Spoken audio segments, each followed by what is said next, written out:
pretty much my whole life I lived in New York City, Brooklyn. But from age 5 to 9, I lived with my grandma. And then from age 9 to 15, I lived with my mom and my siblings. So that was pretty interesting for me and pretty rough during those years, 5, 8, 9 to 15.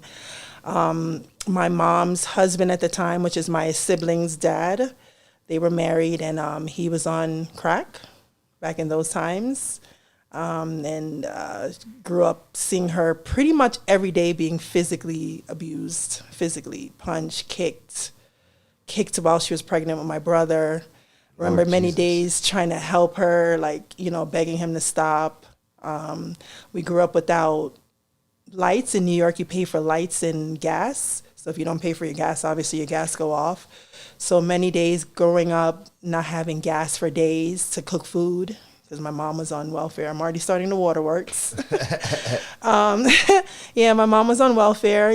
She was doing home health aid at the time. I was the oldest, so I remember a lot more, during those times.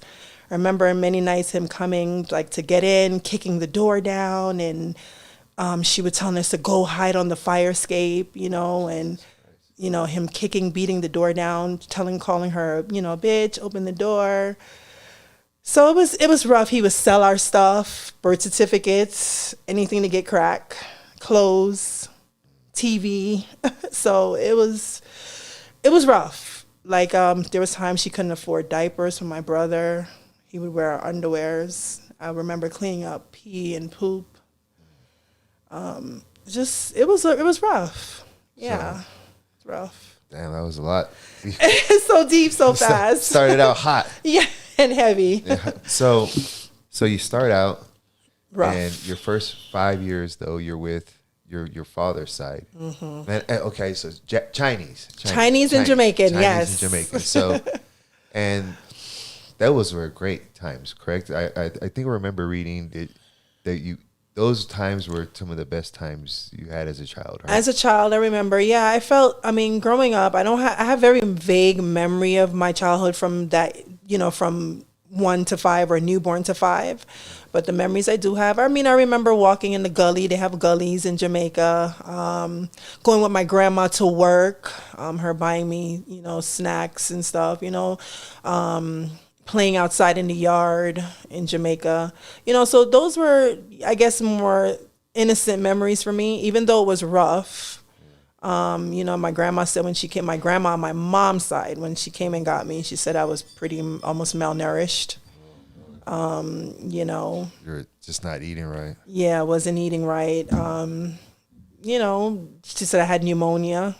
Doctor said that it was good that she came and got me. So how did your mom or did your grandmother come get you?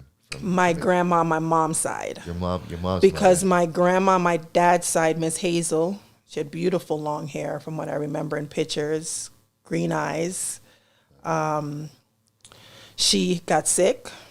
So when she got sick, I was pretty much left on my own. Wow. And when my grandma came and got me, I had pneumonia very badly, according to my grandma. Wow. Very skinny. So the doctor said it was a miracle that she came and got me when she did, because I could have died. And then she takes you back to America. To New York. To New York City. And then you lived with her till you're 9. Till I was 9 years old, and then I was undocumented this entire time. Yeah. And, didn't understand that, of course. Mm-hmm. So I didn't start understanding that I was undocumented and my life was going to be forever changed to where I am today. I feel like that changed and shaped me. But I was undocumented, so going to school, my mom... Well, back in those times, it was a lot easier to get around things. They call it coming to America bandulu. That was what it was called back in those days. You can't do that now, but I came on I had a passport, but I came under someone else's name. So that's why they call it bandulu. That's in Jamaican terms. Yes. So it was very hard for me to obtain status because of that.